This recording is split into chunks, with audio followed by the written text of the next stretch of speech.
Welcome to easy economics. चलिए start करते हैं। Now we will discuss elasticity of demand. Elasticity क्या होती है डिमांड की? रिस्पॉन्सिवनेस, यानी कैसे डिमांड जो है रिस्पॉन्स करती है जब चेंज होता है प्राइस, इनकम और अदर फैक्टर सॉरी। ठीक है, तो प्राइस, इनकम और दूसरी चीजों में चेंज आने से डिमांड के रिस्पॉन्स में क्या चेंजेस आते हैं, इसी को हम डिमांड की इलास्टिसिटी कहते हैं। अब पहले जो मैंने आपको बताया था पिछली वीडियोस में, तो वहां पर मैंने बताया था कि प्राइस के चेंज होने से भी डिमांड चेंज होती है, इनकम के चेंज होने से भी होती है, और दूसरे फैक्टर्स भी हैं जैसे कि सब्स्टिट्यूशनल गुड, कॉम्प्लीमेंट्री गुड्स और वेदर, फैशन, ये सब चीजें भी हैं। लेकिन बेसिकली जो ज्यादा बड़ा डिटेल से स्टडी करने वाली बात है वो लॉ ऑफ डिमांड ही है, यानी elasticity of demand because of the price, वो सबसे ज्यादा इंपॉर्टेंट है। बट ये तीनों चीजें हम देखेंगे कि कैसे इन चीजों के लिए डिमांड जो है रिएक्ट करती है। ठीक है, अब जो डिमांड की रिस्पॉन्सिवनेस है उसे ही हम इलास्टिसिटी ऑफ डिमांड कहते हैं, ये आपको ध्यान रखना होगा। प्राइस इलास्टिसिटी क्या है कि प्राइस के चेंज होने से डिमांड किस तरह से रिस्पॉन्स करती है, उसको हम प्राइस इलास्टिसिटी कहते हैं। ठीक है, अब देखिए प्राइस अगर डाउन हो रहा है तो डिमांड क्या हो रही है? अप हो रही है, जो लॉ ऑफ डिमांड भी कहता है price, if the price will decrease then the demand will increase. ठीक है, वाइस वर्सा। तो प्राइस अगर अप हो रहा है, डिमांड डाउन हो रही है, ये दिखाता है एक इनवर्स रिलेशनशिप और दिखाता है एक नेगेटिव रिलेशनशिप।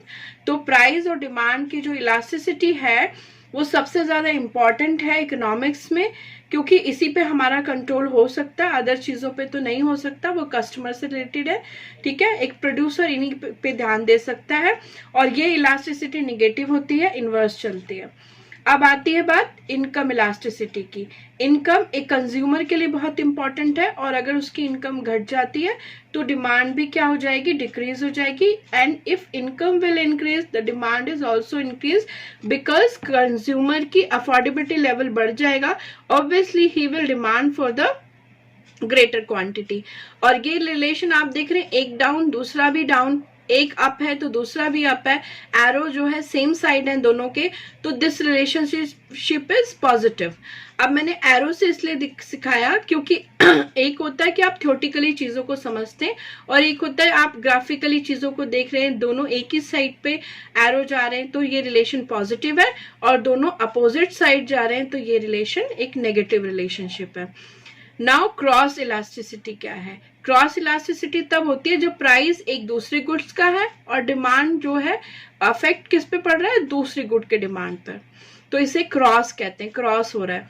ठीक है, अब प्राइस ऑफ अदर गुड यानी सब्स्टिट्यूशनल गुड, अगर सब्स्टिट्यूशनल गुड का प्राइस डाउन हो रहा है तो ये पर्टिकुलर गुड की डिमांड भी डाउन जा रही है। कैसे? जैसे अगर किसी फ्रूट का, मान लीजिए एप्पल का प्राइस कम हो गया, तो दूसरे फ्रूट्स जिनको लोग खरीद रहे थे क्योंकि एप्पल महंगा था, तो अब उनकी डिमांड कम हो जाएगी, क्योंकि अब जो है एप्पल का प्राइस घटा, अफोर्डेबिलिटी लेवल लोगों का उसके लिए बढ़ गया, और वो जाके एप्पल खरीद लेंगे, दूसरी चीजों की डिमांड हो जाएगी कम। और प्राइस ऑफ अनदर गुड, वही बात है कि वही दूसरी चीज के प्राइस में अप आया, उसका प्राइस बढ़ा, तो डिमांड जो है और दूसरी चीजों की बढ़ जाएगी। ठीक है, दूसरी चीजों की जो डिमांड है वो बढ़ जाएगी। क्यों? इसका प्राइस अप हुआ तो इसके कस्टमर दूसरी चीज को खरीदने चल जाएंगे, और इसकी डिमांड तो खुद की तो कम हो जाएगी। ठीक है, जो इसकी प्राइस इलास्टिसिटी होगी, और क्रॉस इलास्टिसिटी में दूसरी चीज की डिमांड जो है वो बढ़ जाएगी। अब ये देखिए, ये रिलेशन भी एक डाउन जा रहा है, दूसरा भी डाउन जा रहा है, एक अप जा रहा है और दूसरा भी अप जा रहा है, तो ये भी एक पॉजिटिव रिलेशनशिप है। अब एक बात जो आपको भरकर आती है वो ये है कि किसी भी चीज की अपनी चीज से प्राइस इलास्टिसिटी तो नेगेटिव होती है, और दूसरी उसके सब्स्टिट्यूशन गुड के साथ पॉजिटिव होती है। तो आई होप आपको लॉ ऑफ डिमांड के साथ इलास्टिसिटी ऑफ डिमांड भी समझ में आया होगा। चलिए तो फिर मूव करते हैं और नए कॉन्सेप्ट सीखते हैं इसमें। चलिए समझते हैं प्राइस इलास्टिसिटी ऑफ डिमांड। ठीक है, अब मैंने आपको बताया पिछली स्लाइड्स में कि जो डिमांड है ना, उसकी इलास्टिसिटी प्राइस से भी है और इनकम से भी है और जो है अदर गुड के प्राइस से भी है, क्रॉस इलास्टिसिटी भी है। बट जो सबसे ज्यादा इम्पॉर्टेंट है पूरे अर्थशास्त्र में यानी पूरे इकोनॉमिक्स में, जो बहुत ध्यान देने के लिए है और बहुत इम्पॉर्टेंट भी है, और जो एक मार्केट में वैल्यूएबल इलास्टिसिटी है जिसपे वर्क होता है, स्टडी होती है, वो प्राइस इलास्टिसिटी है। इसलिए इसको हम बहुत अच्छे से सीखेंगे और आप बहुत ध्यान से सुनिएगा, ठीक है। तो प्राइस इलास्टिसिटी क्या होती है? प्राइस के बढ़ने और घटने पर जो डिमांड रिस्पॉन्ड करती है जिस तरह से, वो प्राइस इलास्टिसिटी है। कितना फ्लक्चुएशन होगा प्राइस से डिमांड में, ठीक है। और लॉ ऑफ डिमांड क्या कहता है कि प्राइस और डिमांड का इनवर्स रिलेशनशिप है, यानी अगर प्राइस बढ़ता है डिमांड घटती है, और अगर प्राइस घटता है तो डिमांड बढ़ती है। ये जो रिलेशनशिप है इनवर्स, ये परसेंटेज कितना फ्लक्चुएशन का होगा वही इलास्टिसिटी होती है। अब इलास्टिसिटी जो है ना, हम 5 पॉइंट पे मेजर करते हैं। 5 तरीके से आ सकती है इलास्टिसिटी। देखिए, E for the elasticity of demand, sorry, elasticity of demand, और ई इक्वल टू 1 है, यानी कि इलास्टिसिटी अगर 1 है तो क्या होगा, या ग्राफ पे हम देखते हैं, y एक्सिस पे मैंने प्राइस लिया है और हमेशा ऐसा ही करते हैं, और and on x axis quantity. और आप ये देख रहे डिमांड की स्ट्रेट लाइन है। अगर डिमांड की लाइन इस तरह की हो, पूरी तरह स्ट्रेट 45 डिग्री की लाइन है, इसका मतलब इलास्टिसिटी 1 है। और इसका मतलब ये है कि जो प्राइस में फ्लक्चुएशन है, सेम परसेंटेज डिमांड में भी उतना ही फ्लक्चुएशन है। मीन्स अगर प्राइस 20% बढ़ता है तो डिमांड 20% घट रही है, और अगर प्राइस 20% घट रहा है तो demand is rising by the 20%। Relation inverse है मगर सेम प्रोपोर्शन में है, ठीक है। सॉरी, अब देखिए ये जो इलास्टिसिटी है ना, जब ये 1 से कम होगी तो क्या होगा।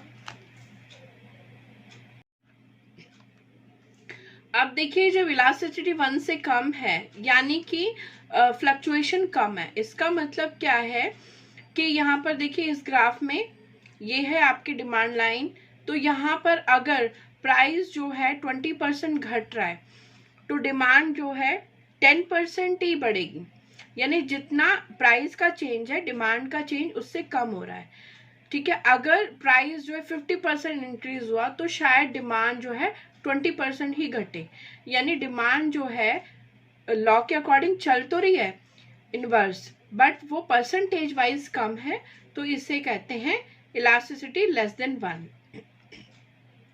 अब इलास्टिसिटी मोर देन 1 कब होती है? व्हेन क्या होगा, जब प्राइस का जो फ्लक्चुएशन है डिमांड का फ्लक्चुएशन उससे भी ज्यादा है। मींस अगर प्राइस जो है 50% बढ़ा तो डिमांड जो है कम से कम 80% घट जाए, या डिमांड जो प्राइस है वो 30% घट गया तो डिमांड 50% बढ़ जाए, यानी परसेंटेज रेशियो, ठीक है, fluctuation of the demand is more than the price, तो that is the elasticity of demand greater than 1। Fluctuation काफी ज्यादा है उसमें, ठीक है, और मतलब उतना परसेंटेज नहीं, बिल्कुल उससे कहीं ज्यादा परसेंटेज में फ्लक्चुएशन हो रही है डिमांड की, ठीक है। उसके बाद नेक्स्ट आता है आपका when elasticity is infinitive. Elasticity infinitive होने का मतलब है कि अनंत है। यहाँ पर आप देख रहे हैं किस तरह की लाइन दिख रही है, ठीक है, ये बिल्कुल स्ट्रेट लाइन है parallel to the X axis.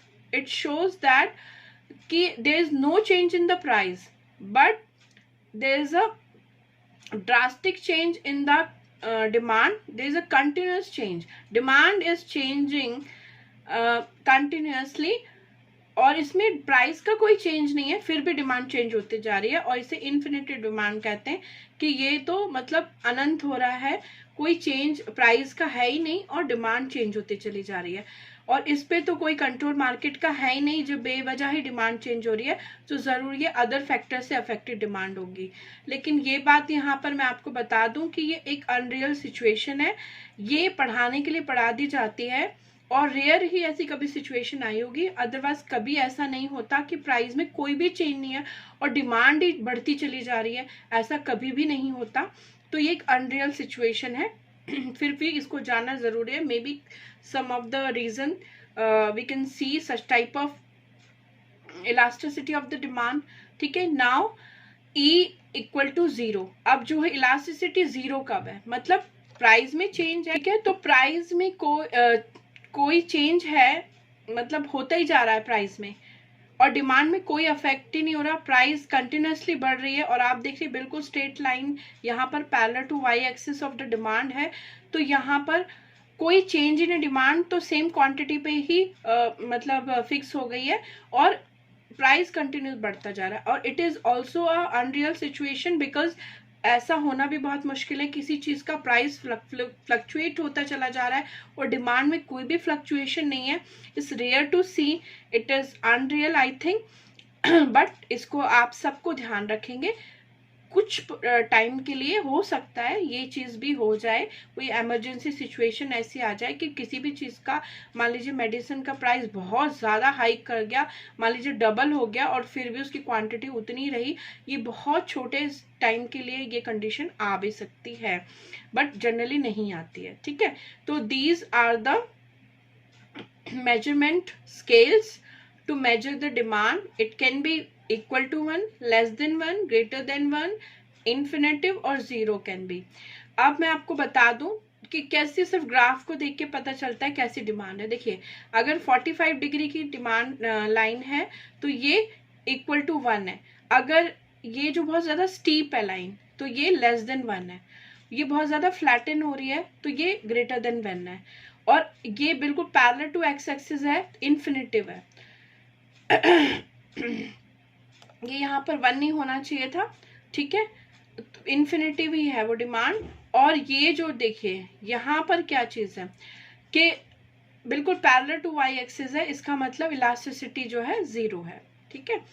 तो यहाँ पर अब आप समझ गएंगे। और एक इजी वे मैं आपको समझने के लिए बता दूं कि अगर देखिए जैसे वॉच होती है ना, तो यहाँ नीचे की साइड डाउन साइड में 6 होता है और इस साइड में 3 होता है, तो जो डिमांड लाइन है वो जितनी 6 के नजदीक होगी वो उतनी ही लेस इलास्टिक होगी, और जितनी 3 के पास पहुंच रही होगी वो उतनी ही ज्यादा इलास्टिक होगी। और बिल्कुल 3 पर ही अगर ये लाइन है, आप देखिए, ठीक है, वॉच में जहाँ 3 होता है वैसी लाइन है, तो ये तो इन्फिनिटिव इलास्टिसिटी हो गई। और बिल्कुल 6 पर है अगर ये लाइन देखिए नीचे की साइड है, तो ये 0 इलास्टिसिटी होगी। ये 0 इलास्टिसिटी, ये कम इलास्टिसिटी, ये इन्फिनिटिव और ये ज्यादा इलास्टिसिटी। जितना फ्लैटन होगा कर्व उतनी ही इलास्टिसिटी ज्यादा होगी। आई होप अब आपको इलास्टिसिटी ऑफ डिमांड जो है, आपको जो रिटन पैटर्न है वो भी समझ में आया होगा, और जो ग्राफिकल पैटर्न है वो भी समझ में आया होगा, और कैसे किस डिमांड को, लेस देन को और मोर देन को कैसे हम डिफाइन कर सकते हैं इन वर्ड्स, मैंने आपको ऑरली बताया। आप इसको थ्योरेटिकली लिख सकते हैं और बहुत सारे क्वेश्चन के आंसर इस तरह से तैयार हो जाते हैं। Okay, now I am ending my video. Thank you for watching this. Have a good day.